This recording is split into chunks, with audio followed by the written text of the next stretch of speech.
महाभारत एक ऐसा महाकाव्य है जिसमें अनगिनत कहानियां हैं, लेकिन कुछ कहानियां दिल पर सीधी चोट करती हैं।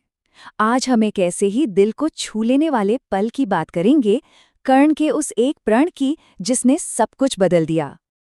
सोचिए, ये शब्द कितने गहरे हैं, किसने कहे होंगे और क्यों?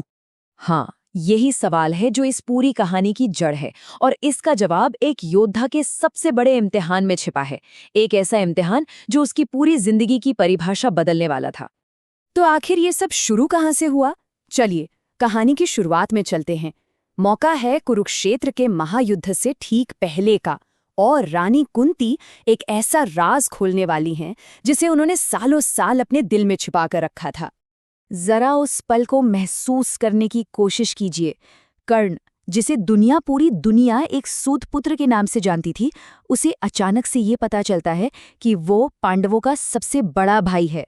मतलब ये एक ऐसा सच था जो इतिहास का रुख मोड़ सकता था। और यही सच लेकर कुंती एक माँ के तौर पर अपनी आखिरी उम्मीद के साथ कर्ण के पास आती हैं। वो कहती हैं, बेटा, तुम मेरे सबसे बड़े हो, दुर्योधन का साथ छोड़ दो और अपने भाइयों के साथ आ जाओ। ये एक माँ की गुहार थी, अपने बेटे को अपने ही भाइयों के खिलाफ लड़ने से रोकने की। लेकिन क्या ये वाकई इतना आसान था? अब जरा इस स्लाइड को देखिए। एक तरफ वो पहचान है जो दुनिया ने कर्ण को दी, एक सारथी का बेटा, और दूसरी तरफ सच्चाई, कुंती के ज्येष्ठ पुत्र। कर्ण के लिए ये एक पल में दो दुनियाओं में बट जाने जैसा था।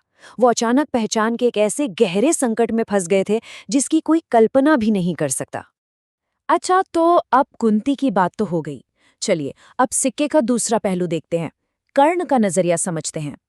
कुंती की इस विनती पर कर्ण ने जो फैसला लिया ना, वो उनके अतीत के अनुभवों और उनकी निष्ठा की गहरी भावना से जुड़ा हुआ था। कर्ण को वो सारा दर्द याद आ गया, वो सारा अपमान जो उन्होंने अपनी पूरी जिंदगी सहा था। वो कहते हैं, दुनिया ने मुझे सूतपुत्र कहकर हर कदम पर अपमानित किया। जब राजसभा में सब उनका मजाक बना रहे थे, तब कहा था ये सारा प्यार, ये ममता। और उस अपमान और तिरस्कार के बीच सिर्फ एक ही इंसान था जो कर्ण के साथ आकर खड़ा हुआ, दुर्योधन। दुर्योधन ने कर्ण को सिर्फ सम्मान नहीं दिया, बल्कि उन्हें अंग देश का राजा बनाकर एक नई पहचान दी।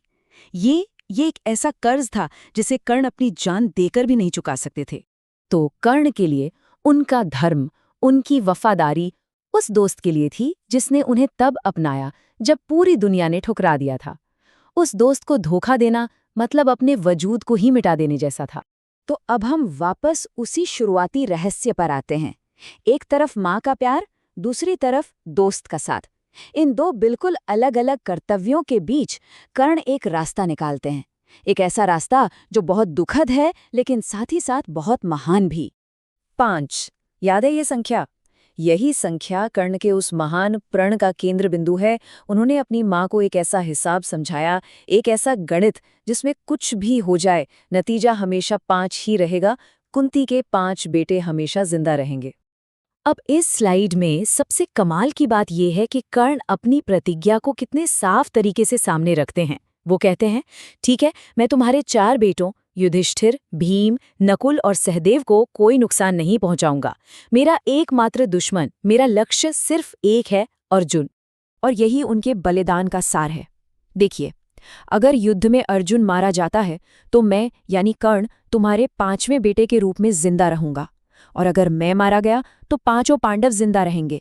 मतलब किसी भी हाल में तुम्हारे 5 बेटे हमेशा रहेंगे।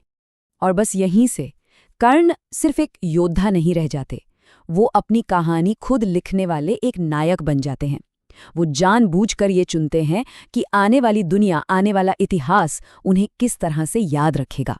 उन्होंने कुंती पुत्र की पहचान को ठुकरा दिया, उस वंश को ठुकरा दिया जिसने उन्हें जन्म के वक्त ही त्याग दिया था, और इसकी जगह उन्होंने अपनी पहचान अपने कर्मों से बनाई, अपनी निष्ठा से, अपने बलिदान से। कर्ण को ये पता था, उन्हें ये अच्छे से पता था कि उनका ये आखिरी फैसला ही उनकी पहचान बनेगा, उनकी असली कहानी बनेगा, कि उनका ये त्याग आने वाली सदियों तक याद रखा जाएगा। और इसी पहचान के लिए वो एक शब्द चुनते हैं, दानवीर। इसका मतलब क्या है? दानवीर यानी वो जो असाधारण रूप से दानी हो, जो अपना सब कुछ दान कर दे। यहाँ तक कि अपनी जिंदगी भी। और यही कर्ण का अंतिम और सबसे शक्तिशाली ऐलान था। वो कहते हैं, दुनिया मुझे दानवीर के रूप में याद रखेगी। अपनी माँ को वचन देकर और अपने दोस्त का धर्म निभाकर उन्होंने खुद को इतिहास में दानवीर कर्ण के रूप में हमेशा के लिए अमर कर दिया। तो कर्ण की कहानी हमारे सामने ये गहरा सवाल छोड़ जाती है कि किसी भी इंसान की असली पहचान क्या है।